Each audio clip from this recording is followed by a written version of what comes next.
but now we want to focus on how we deliver those speeches.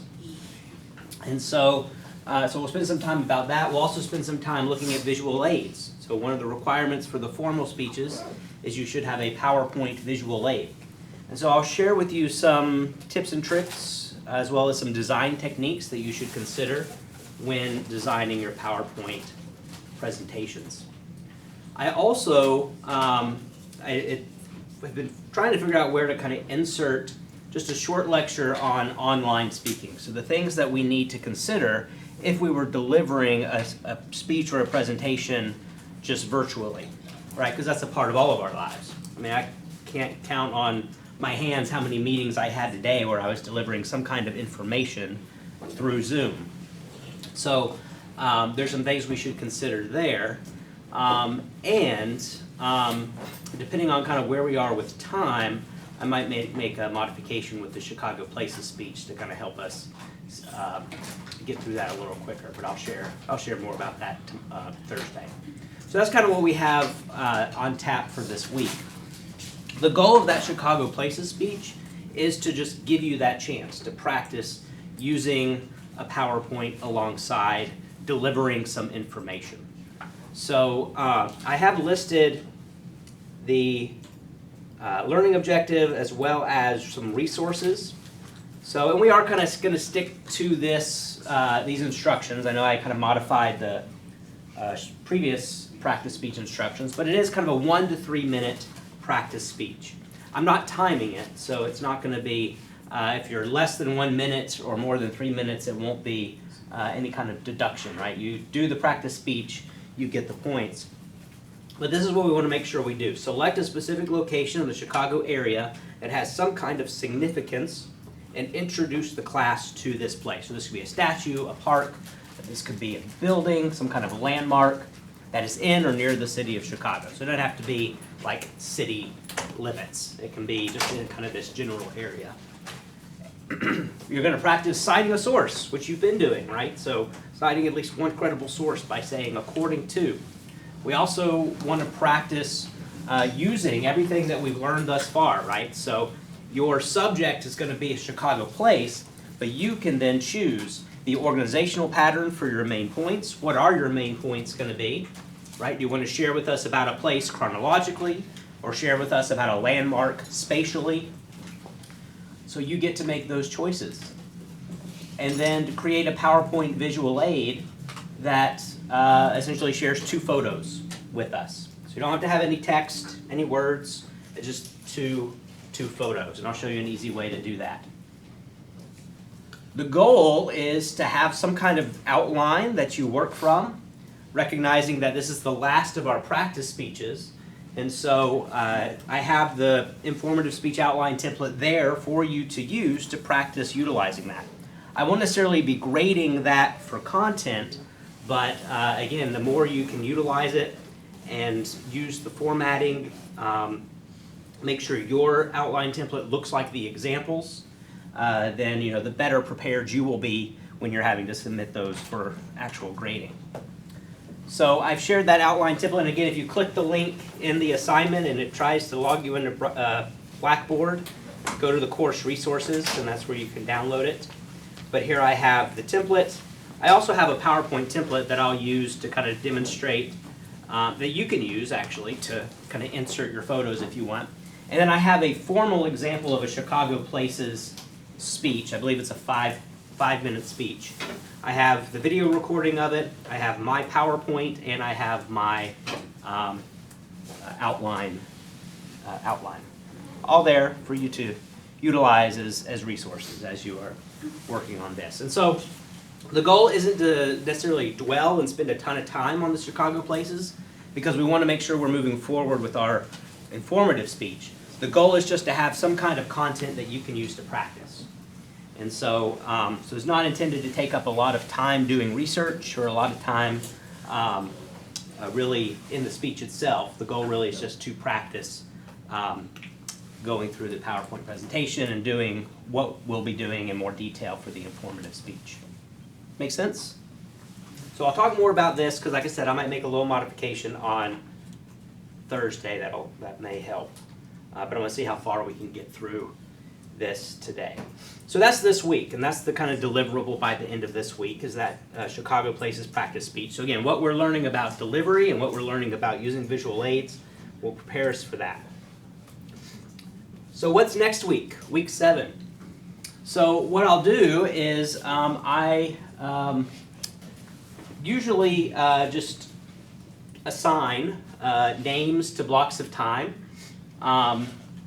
during our regularly scheduled class time, and then I'm on Zoom and available for us to check in during class time.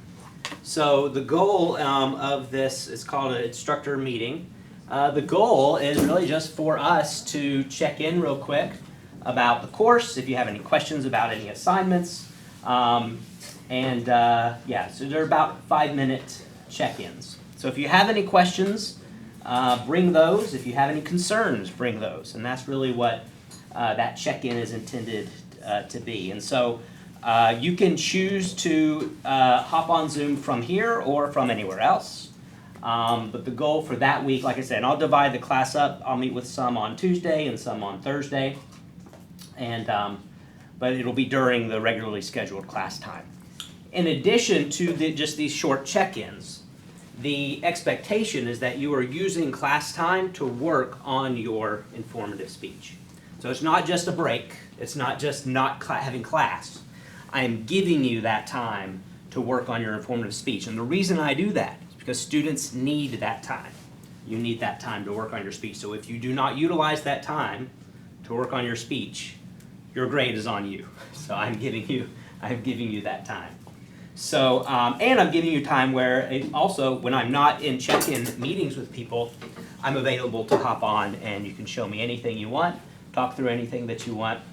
Sometimes in those 5-minute check-ins, there might be a longer conversation that you want to have or more stuff you want to talk through or show me. So we may spend part of that time scheduling when you want to do that. And so recognize if there's a lot of information you want to go through or talk through, it may just be best for us to set up in a just longer period of time to talk through that, or for me to review whatever it is you want me to review.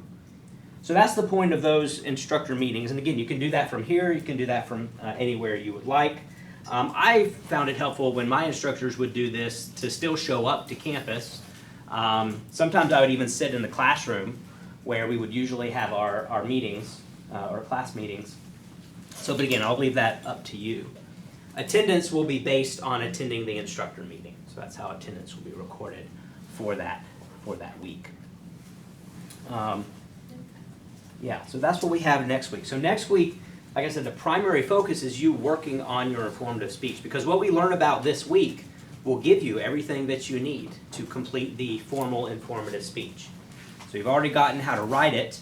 This week we'll learn how to deliver it and use our visual aids, and then you go forth and what I call the process, right? You rehearse, you revise, you rehearse, you revise, and you go through that multiple times.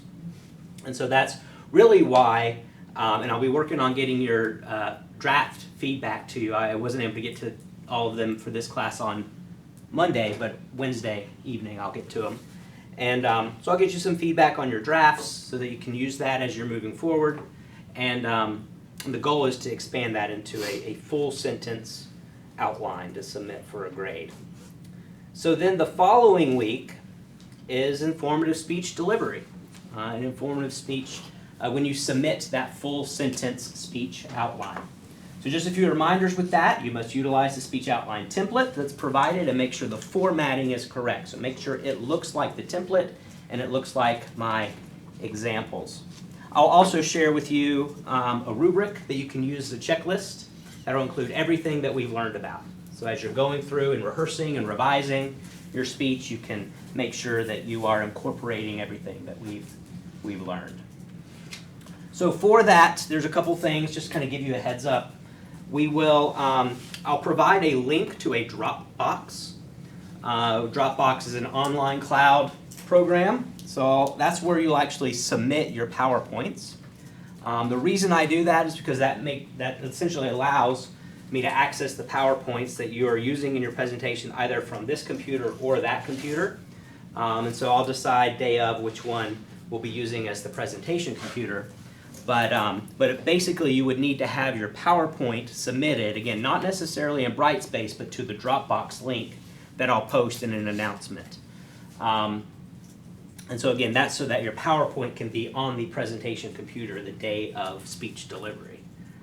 The informative speech outline, the template that you are completing, the full sentence outline template that you're completing, will be submitted through the assignment. So the speech delivery, again, there's not necessarily anything you have to submit for that. If you wanted to submit your PowerPoint to that, but again, I grade your PowerPoints as part of your delivery. So I'm not necessarily grading it separately. I'm grading it with how you use it. So I know that's been a question in previous semesters is, do I have to submit my PowerPoint? Where do I submit my PowerPoint? And you don't have to submit your PowerPoint for grading. You just have to submit it so that you can access it to have it up here for delivery. So that's what we're working towards. We're working towards that informative speech. And then that wraps up our module 2. Then we go into module 3, where you'll complete a reflection of the experience, right? So you've done a draft of or you've selected your subject or your topic. You've done a draft. You've expanded that draft into a full sentence version. You've submitted it. You've delivered it. And then you reflect on that experience. Without reflection, there is no learning. And so the reflection assignment really can't be done until after you complete delivering the informative speech. So you submit that reflection, and then we transition to persuasive speaking. And that's the last kind of content module where we will essentially build on informative speaking, but we will focus our attention more specifically on what makes persuasive different. So we'll really emphasize logos, ethos, and pathos. We'll utilize problem solution as an organizational pattern more frequently, and so we'll dive into kind of all that. So that's where we're headed. So we are really kind of approaching the middle of the course, and you can think of midterms. We don't have midterm exams or final exams, but our midterm exam is basically delivering the informative speech and submitting that full sentence outline. So as we go through this, I'm here to help you. I'm here to support you. So as questions pop up, as they do, please, as we go throughout these next few weeks, don't hesitate to reach out via text or email, because I want to help you should any obstacles pop up. So it is important to know as we get to this week, the informative speech delivery week, that I will, week 8, is I will post the delivery schedule, essentially who is delivering in what order. Once that's posted, it's posted, and that's it. And so if you have some kind of excused reason, like absence, or something that would prevent you from delivering on a Tuesday versus a Thursday, you can submit that request to me via email. Otherwise, I do random selection, and everyone's assigned either a Tuesday or a Thursday to deliver their speech. And again, once it's posted, it's posted. If you are going to be absent one of those 2 days, it is a 0 unless you have some kind of medical or excused absence. Because again, think of it as a midterm exam. You don't usually miss the midterm. You don't usually miss the final. So again, I just want to emphasize that. I teach this class at multiple schools, and the last time I taught it was this last fall at Concordia, and I had 4 students not show up on their speech delivery day. And they asked, can I make it up? I said, what was your excuse? And what was your reason? Were you in the hospital? Right? That's usually what I'm looking for. They didn't have it, so they ended up getting 0s for that assignment. So it's important that you are here for delivery day. I'm emphasizing that. Again, if you are deathly ill, really sick, I don't want you here, right? But and we can make arrangements. But that's where it's easier to make those arrangements in advance if you let me know in advance. Sometimes I've had students who really were sick and not able to deliver on a Tuesday, but they were able to make it on a Thursday. So sometimes we were able to swap people. Some people would be willing to adjust and present on a different day. So I'm sharing all of that well in advance so that you understand the expectation to be here to deliver your speech. And again, I'll work with you if there's some extraordinary situation. Otherwise, everyone should be here for that. Make sense? Right. Because that's what we do, right? This is public speaking class. So this is the kind of main activity for us. All right, so let's take a look at delivery. So this is the note-taking section.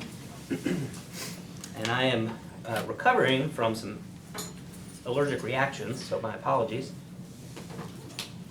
That I will do my best to speak, but my throat's a little clogged. So, but yeah, so we're going to talk delivery. This is the note-taking time. We're going to go through some specifics about how we should deliver our speeches, maybe some examples of what is considered effective delivery. And I'm going to share with you different methods of delivery, one of which we're going to focus on as far as our method of delivery in this class. And then some techniques you should practice and incorporate. So everything that we learn about today is part of the doing piece, part of the performance piece. Has anybody in here done any acting or theater performances? Okay. Some of this may resonate with you. When I first started in college, when I first switched over to kind of the speech side of things, it was speech and theater. So a lot of my classes were acting and theater related, and then they changed colleges and switched to being the College of Journalism and Communication. And so then I switched as well, and that's when I took all my journalism courses. But when I first switched over, it was very grounded in the performance side, and that's still a very present part of communication studies, performance art and performance-based communication. There's still people that study it. There's still people that are working to improve it and enhance it. So oral interpretation is one phrase we use, essentially meaning how we verbally convey information that we see written. It's something that we compete in when we do speech and debate, and what we call speech forensics and speech competitions. So the delivery piece, the performance piece, is important. And I'd like to share a quote from someone that we actually heard about previously, Quintilian, right? That Roman orator from way back when. He said this. He said, "A mediocre speech supported by all the power of delivery will be more impressive than the best speech unaccompanied by such power." So you can have the best speech written out, but if it is not delivered effectively, you have failed the goal, right? You have not given your speech its due. You have not delivered that speech in a way that is effective. So again, we can write the best speech, but if we don't accompany it with quality delivery, then our speech risks being ineffective. So I like to share also that we've seen examples of this, right? You know good delivery when you see it. We also know bad delivery when we see it. And again, I can point to politicians because they are a prime example of speech delivery. They deliver a lot of speeches, either impromptu or manuscript or formal or informal. And so we can look at even the past few presidents, right? We can look at president like President Barack Obama, who was often known for being able to speak to crowds and groups, very, very polished, very professional. We can look to former President Donald Trump, who speaks very ad lib, very conversational, sometimes off the cuff, right, without much preparation. And there are people that find value in one or both of those approaches. And indeed, depending on the context, on the situation, it may call for a more conversational or impromptu tone. But what we're wanting to really develop in this course is the more polished and professional delivery of our speeches. And so, again, we can look to those examples, and really, if we kind of compare those two former presidents, right, if we think, President Obama had training, in law school, right, so he learned how to deliver arguments and to deliver them persuasively. We think of Donald Trump, who had his kind of background in business, where there's less emphasis on public speaking and more on kind of electronic messages, right, which we've seen him rely a lot on sending out posts and announcements electronically. And so we can kind of see how their training has prepared them or not prepared them for the roles that they've had. And I would argue that part of this course is to help prepare you should you be in those similar situations, right? Should you ever be at a point in life where you are needing to deliver remarks for the public, you will know and be prepared in how to do that. Kind of to this point, when we're talking about delivery, about kind of the power of delivery, I like to mention, has anyone here heard of Key Club? Or familiar with Key Club? Or Beta Club? Or Lions Club? Okay, not ringing any bells. So in some high schools around the country, there's an organization called Key Club, which is a community service and leadership organization. And I was very involved in Key Club when I was in high school. In Key Club, you run and you're elected for different officer positions. And the very first officer position that I ran for was secretary of the Key Club at my high school. And in order to be elected, I had to, get votes, I had to campaign, and I had to give a speech.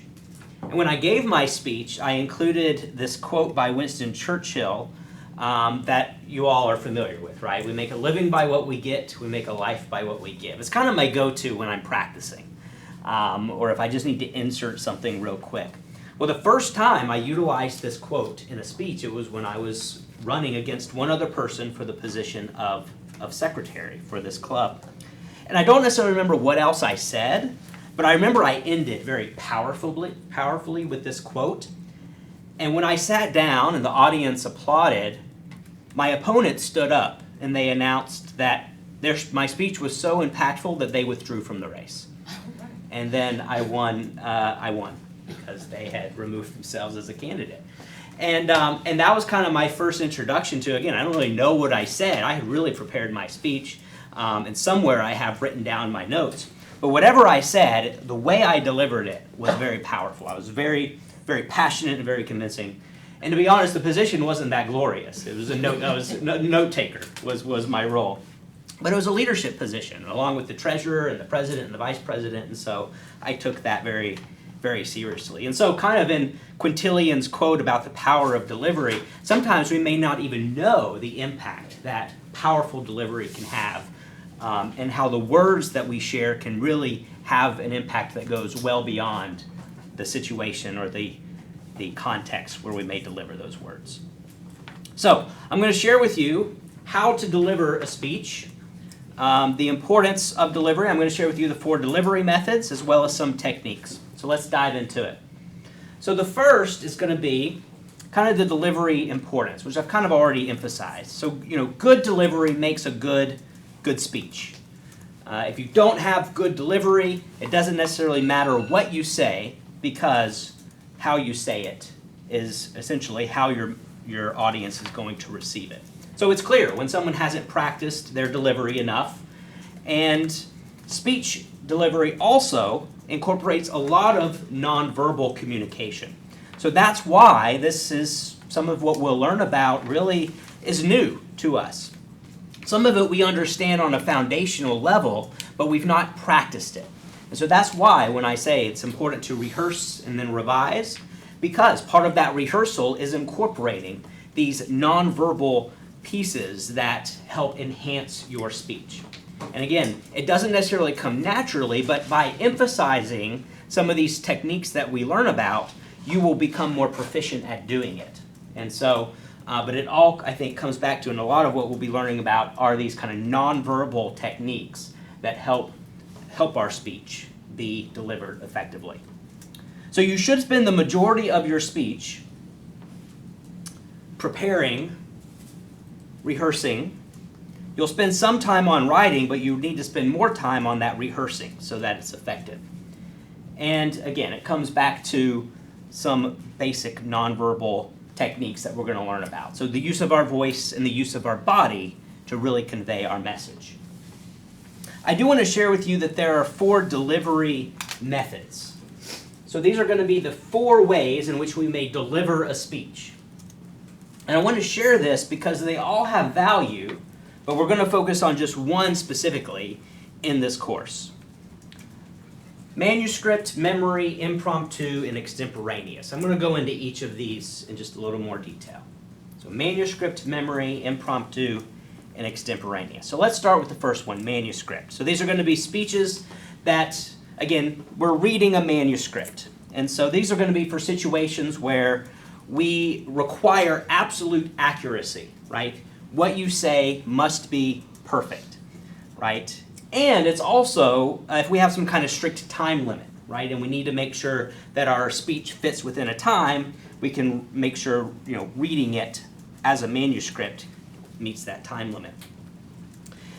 When speaking from a manuscript, it's important to rehearse, even though it's written out for you, because you need to make it sound natural.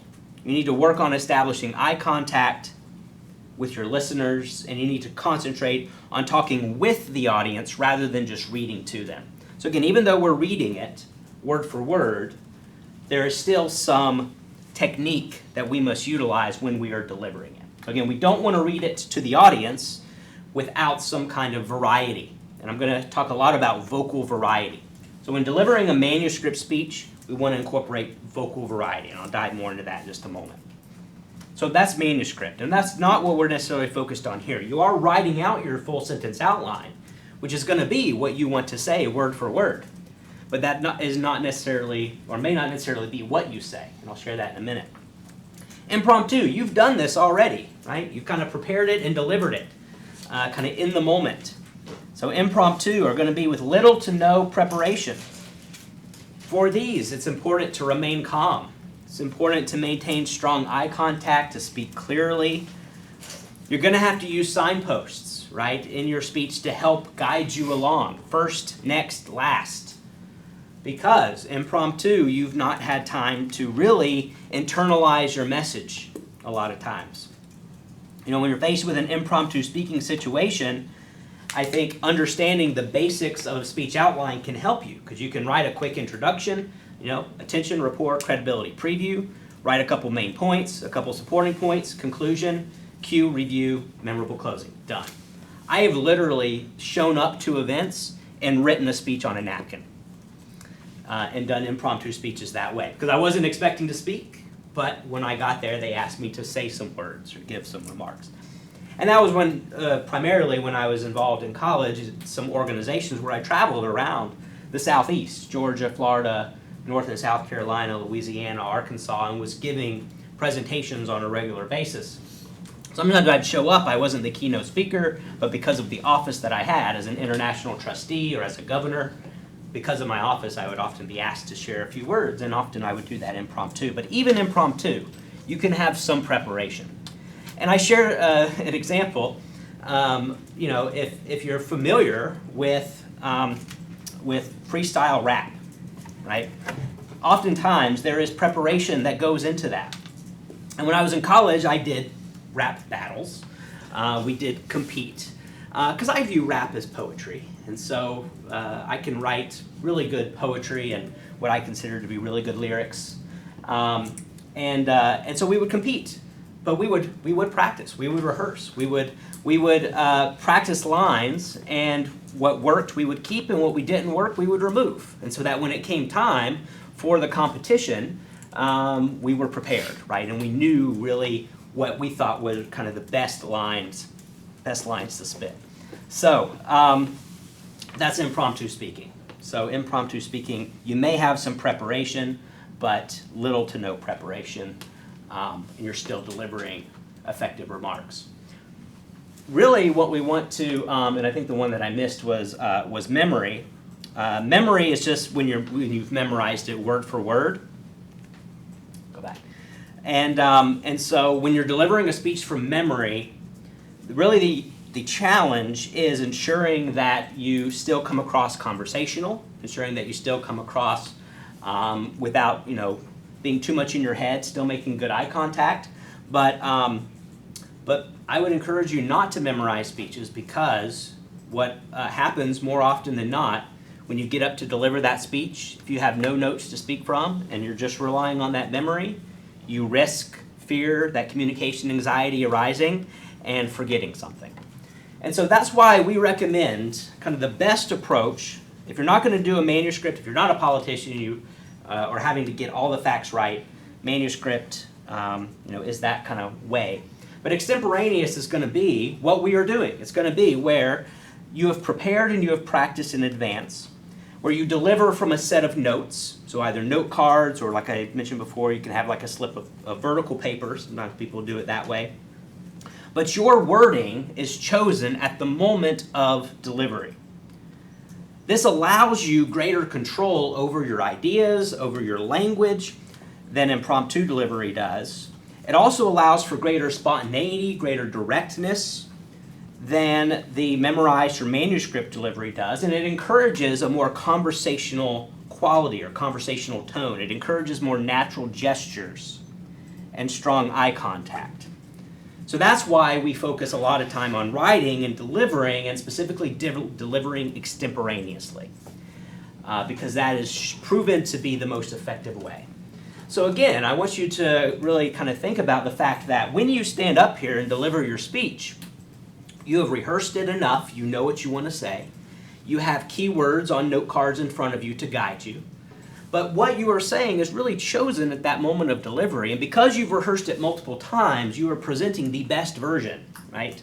You have made the choices along the way to improve it, to refine it.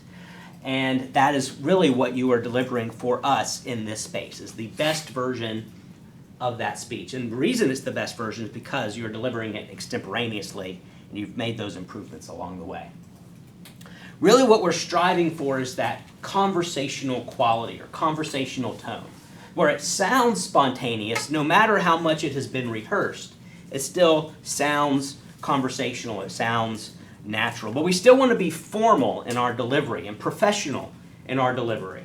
So we want to be conversational, but yet professional. So let me show you an example of an extemporaneously delivered speech. See if you can pick up on some of the techniques that they use. If you've ever been to New York, you've probably seen it. I used to see it almost every day growing up on Staten Island in New York Harbor. And even though its skin has turned green with age, it remains vibrant. I'm talking, of course, about the Statue of Liberty. This 220 tons of copper and iron is a powerful symbol of our country. Now, America isn't perfect, and we sometimes fall short of our ideals, but the Statue of Liberty remains a part of our lives. We see it all the time in movies, on television, and in advertisements. The statue has become so familiar that we sometimes don't think about it, but we should. As Neil Kotler, an historian at the Smithsonian Institute, says, the Statue of Liberty is a monument of breathtaking proportions. And see, as the speaker delivers, they have their note cards, but they're not reliant on their note cards. They have them to guide them through the speech, but just by having them, right, and being able to look up off the page, they're able to have strong eye contact, and their verbal delivery is really, really smooth. So that's where I want to talk to you a little bit about your voice and ways you can modify and adjust your voice in order to have good impact and a good conversational tone. So I'm going to talk about each of these. Volume, pitch, rate, pauses. Vocal variety is the goal. And then pronunciation, articulation, and dialect. Kind of explain a little bit about those differences. And so I'm going to give some examples off the cuff, kind of impromptu. I mean, I've given these examples before, but I'm going to give some examples, and I'm going to exaggerate how we use some of these things so that you can understand the extreme, right? That we're not necessarily looking for the extreme, but I want you to understand essentially how we practice modifying these things, because when we're using our voice, we have to get familiar and used to these adjustments. And so the first that I'll talk about is going to be volume, the loudness or softness of our voice. We can use this strategically. We can use this effectively. right? We can use the loudness and softness to emphasize specific points.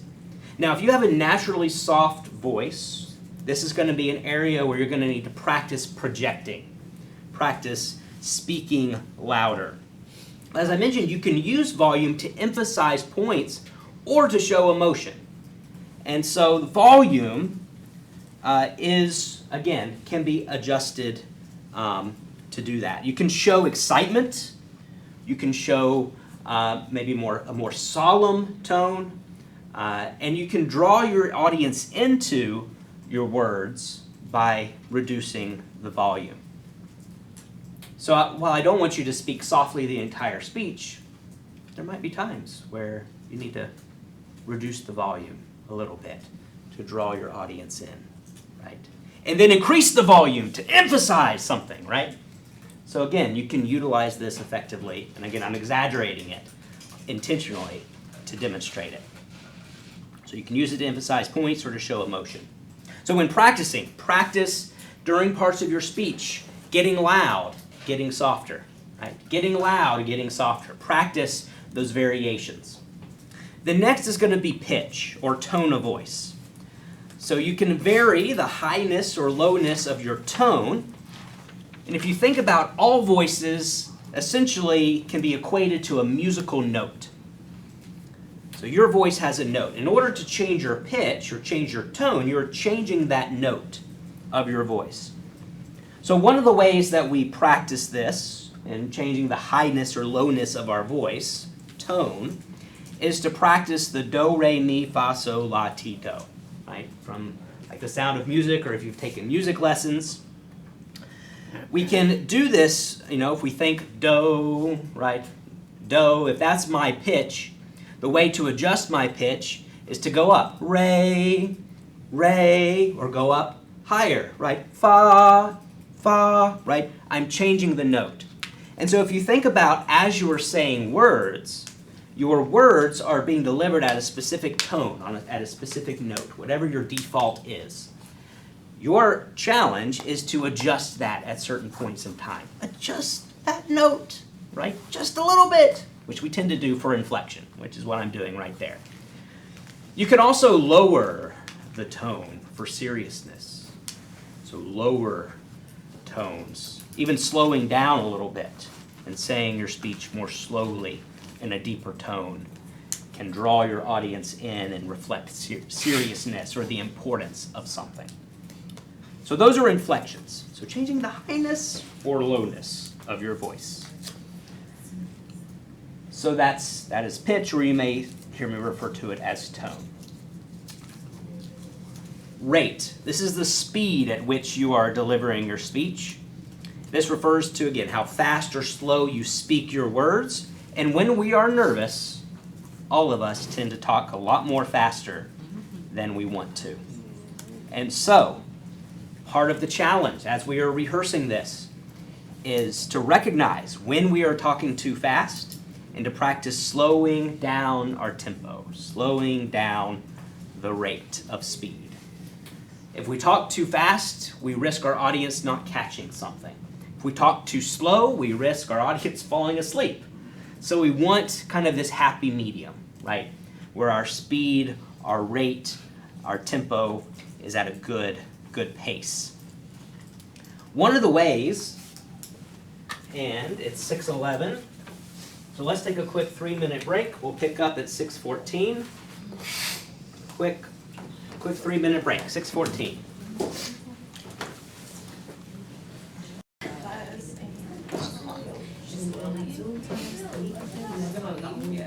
All right, 6:14. That clock is.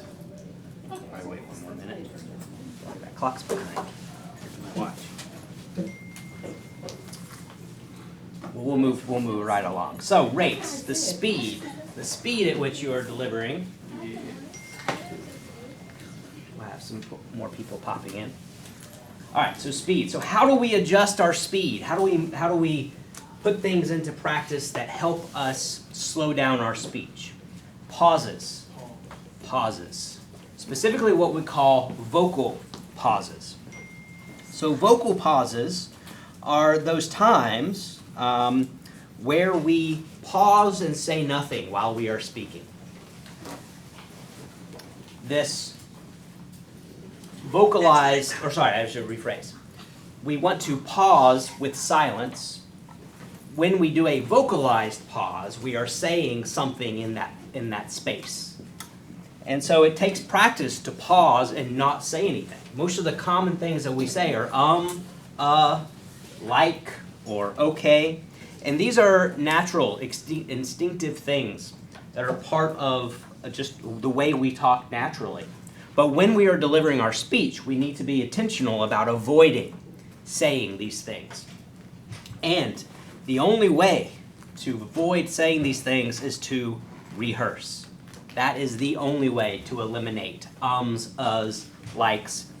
And by practicing, and one of the techniques that I use to avoid vocal fillers is when I pause, I breathe without saying any words. That is where, specifically when I hit a period, I pause.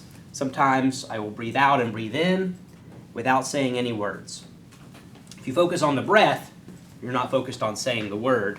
And doing that enough times, you'll be able to train yourself to just pause without filling it with anything. And so that's my technique. So if you catch yourself, and again, I do it all the time, especially in my lectures, because a lot of my lectures are extemporaneous, right? When we're extemporaneous delivering, our words are chosen at the moment of delivery, even though we've rehearsed, even though we've practiced, but we risk those uhs and those ums. So practice pausing and breathing without saying any words.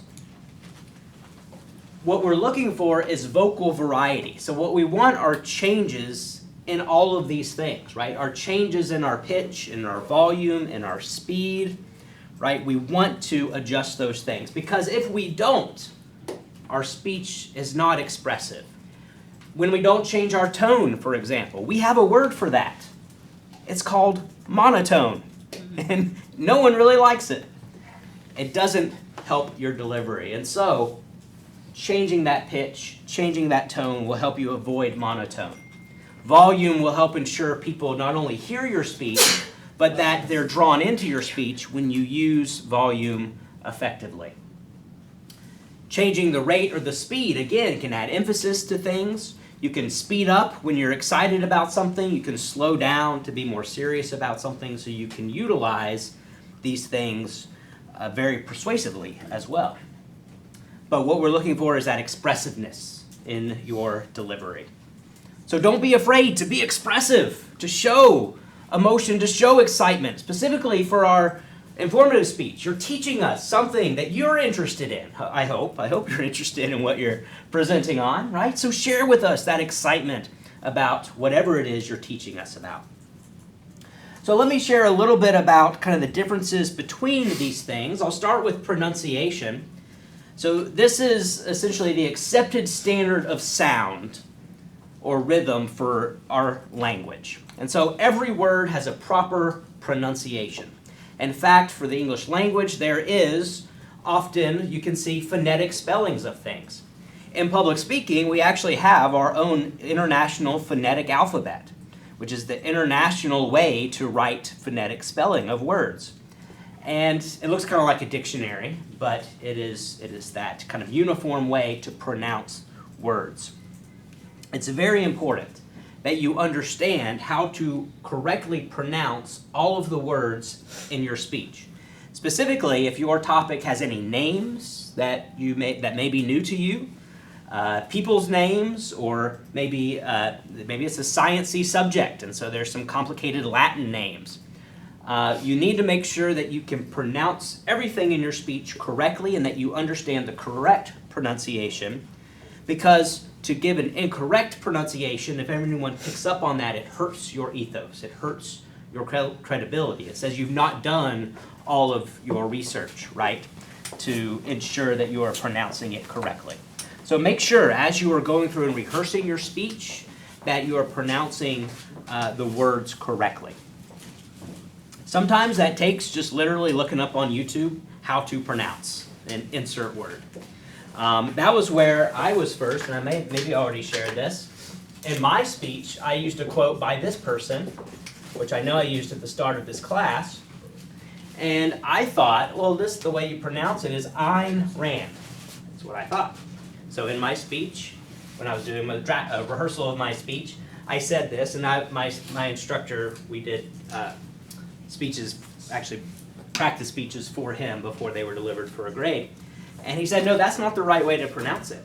He said the correct way to pronounce it is this, is Ann. It's Ayn Rand. I was like, I've lived my entire life and never known that. I know she's written some books, but I always thought it was pronounced differently. And then I went and double checked him, and he was correct. So some people may pronounce it incorrectly, but the correct pronunciation is that. And I did not realize that until he pointed that out. So articulation, what is articulation? This is going to be the production of the speech sounds. This is going to be the clarity of your words. So how distinctly you form sounds that make up the word. Articulation, specifically if English is not your native language or your first language, this is going to be an area to practice, to ensure that you are articulating clearly, right? That you're ensuring that each word, the sound of each word is distinct and separate, so that we as the audience are able to best understand you. So even those of us where English is our native language, but if we were raised in a part of the country or region of the country where some of those things were different, I know how I both pronounced and articulated words where I grew up in the southern United States was a little bit different. And so as I've traveled around different parts of the country and different parts of the world, I've learned that the way I pronounced or the way I articulated specific things were probably not the most formal or the best way. So again, as you are practicing, as you are rehearsing, make sure you are paying attention to the articulation or enunciation of your words. And I just wanted to kind of mention dialect. So the variety of language really distinguished by accent, grammar, and vocabulary. And so we want to make sure that as we are diving to the delivery piece that we're mindful of. We may have a specific dialect within a specific language that we may need to practice with or even modify in some way. My southern dialect, or what some people would call a southern accent, is one that I've worked over time to try to eliminate, only to then be in situations where people found out I was from the South and were expecting me to have more of that southern twang. Right.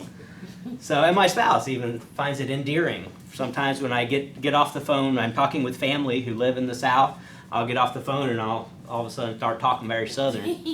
And my spouse says it's very endearing and cute. So, but I spend a lot of time trying to remove that kind of southern accent, right, in order to have a more professional dialect. And even took dialect classes to try to improve that. So again, not all dialects are bad, or accents are I'm not saying they're necessarily bad, but you should be mindful that in a professional setting, there might be different views, right? There's some people that view kind of a southern accent as someone who's uneducated, right? And so but we have to be mindful of those prejudices. Not necessarily saying we have to change for people, but we just have to be mindful that those are out there. Yeah? Have you ever looked into code switching? Yes, yep. Familiar, with code switching, yeah. Which that could be a whole nother lecture, just diving into that. Yeah. So let's talk a little bit about, so we've talked about the voice and the changes you should make to ensure that as you are vocally delivering your speech, it has variety. Let's talk about how you use your physical body during your speech. So the first that I want to mention is your personal appearance. For these speeches in this class, you should have professional attire, right? So what you would most likely wear to work, right? If you work in a professional environment, what you would wear maybe, not so much maybe to an interview, right? But we want to make sure that when we are speaking before our audiences that we have some professional appearance. And so even for online speeches, and this is where during the pandemic and we were doing a lot of stuff online, right? There were a lot of us that were giving speeches where we were professional from the top up, but we were all pajamas from the bottom down, right? We were all relaxed and in our sweats, but yet I was wearing like sweatpants and then like a collared button-down shirt. So, even for online speeches, we should ensure that we have kind of this professional attire, professional appearance when we are delivering our speeches. If you are speaking about a subject where having a specific attire would aid your credibility, I would recommend that. And I may have already shared the example about Pizza Hut, right? I had someone delivering a speech about how to make a pizza. They wore their Pizza Hut visor. They wore their apron with the little Pizza Hut logo. That aided their credibility. We knew they knew what they were talking about. I had one student who delivered an informative speech about the Chicago Cubs. His dad actually played for the Cubs at the time. And so he's very passionate about it. So not only did he have some credibility because he had some relationship with someone on the team, but he was decked out in all things Cubs from top to bottom. And while I don't usually recommend wearing hats during a formal speech, I allowed him to wear a hat because it aided his ethos. It aided his credibility. He was a fan, and you could tell he was a fan, and that aided his credibility. So if that's relevant for your speech topic, I encourage you to do that. If there's a specific attire, aprons, or specific attire with logos that might aid your ethos, consider doing that. Otherwise, professional attire, really regardless of the speech, is the norm. Let's talk about movement, body movement. So where do you position your body when you are delivering your speech? Well, unless the speaking situation requires you to sit, you usually are standing before an audience. And so when you're standing, it's best to move your body to multiple spots, but that's for you to determine which spots to move to. We have a technique in public speaking called the speaker's triangle. Have I shared this yet? Nope. Okay, I shared it with the other class, I think. So the speaker's triangle can actually be modified and called the speaker's triad or the speaker's dyad. What it basically means is during your speech, you should move to 2, if not 3, or your body should be in 2, if not 3 places. And so what we want to do is to be mindful of that. When you're rehearsing your speech, rehearse moving to another spot. You also have to be mindful of where your visual aid is located, so you don't want to block your visual aid. But for this particular environment, I would say probably position 1 would be here at the lectern. Have I shared the difference between a lectern and a podium? Lectern you stand behind, a podium you stand on. Podium or a riser lifts you up. A lectern is where you put your lecture notes to speak from. So this is a lectern. So your position 1 might be an lectern. And then at some point, you would want to move away from the lectern to a second position, which could be over here. I'm not blocking the visual aid. I have the presentation remote in my hand, so I can still control my PowerPoint. If I have note cards, I can keep those in my hand as well and move away from the podium. If I wanted to get to a third position, the recommendation is to do a third position that's closer to the audience, that you're only in for a small portion of time, because again, it may be inconvenient for some people in the audience, or it may block your visual aid. But by getting closer to the audience, you're improving what's called immediacy. So there is this concept, I love it, it's called nonverbal immediacy. Essentially saying, it's a theory that essentially says, there are things that we do nonverbally that help us feel physically closer to each other. And distance is one of those things. Now, we don't want to encroach on someone's personal space, but getting closer to someone, even in conversation leaning into someone, nonverbally, helps build that immediacy, which we want. We want to feel closer to the people we are communicating with. And I did a whole research project, a friend and I, just for fun, because we're nerds, did a whole research project on it in graduate school, looking at nonverbal immediacy in the classroom, how we utilize that in the classroom. And I think what I learned was it's very applicable, and kind of what I've learned with public speaking, it's very similar. So we want to, at some point, possibly move closer to our audience to build that immediacy. But then we want to get back to the lectern, right, or get back to our first position. So the reason it's called a triad is because it might be 3 points, or a dyad, too. It might just be 2 points. So maybe for our informative speeches, you move over here for a main point, or a main point and a half, or maybe 2 main points, and then you'll transition back over to the lectern. So that's what I mean by movement and using your body to engage. It engages your audience, right? If you're standing up here the entire time, you're not using your body as effectively as you could. by drawing the audience's attention to different spots. So that's the speaker's triad or speaker's triangle. Let's talk a little bit about gestures. So what are gestures? Gestures are hand movements that emphasize points. So you can use gestures if you're doing a demonstration. You can demonstrate size. You can demonstrate all kinds of things with your hands, right?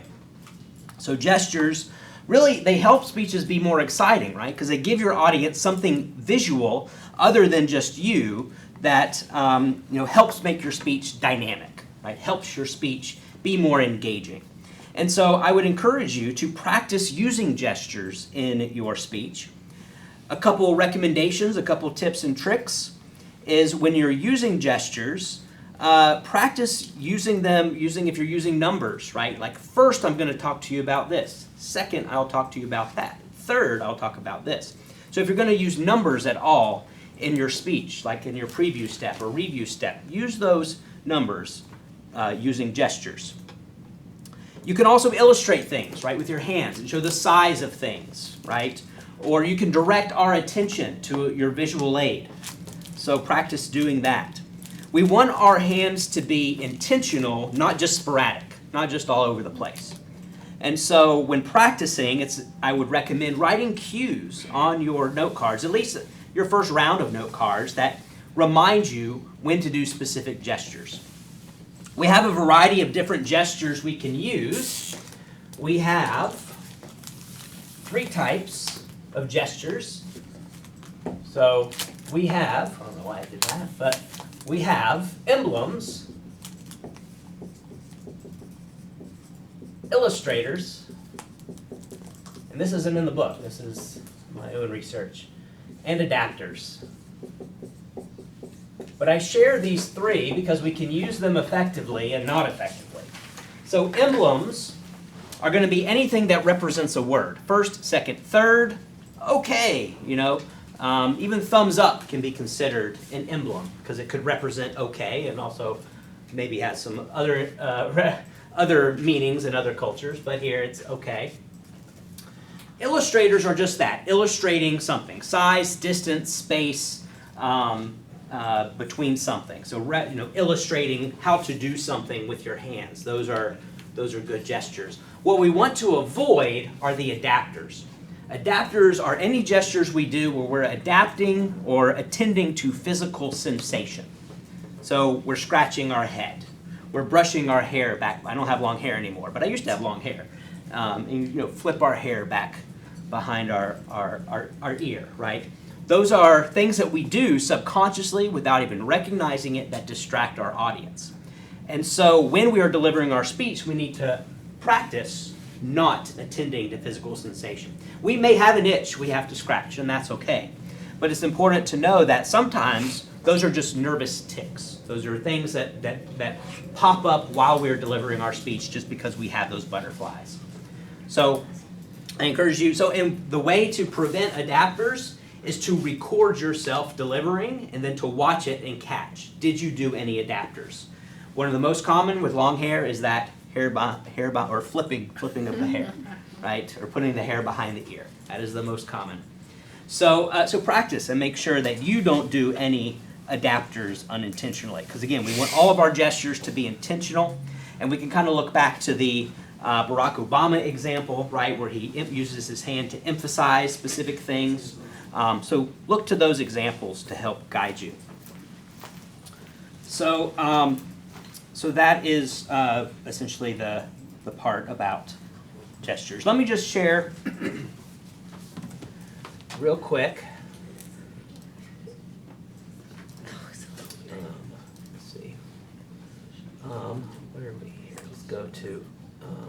Actually, I had one more. I wanted to show you eye contact. Where's it here? So I want to show you an example of someone who's using good eye contact during their speech. And again, we want to model this. We want to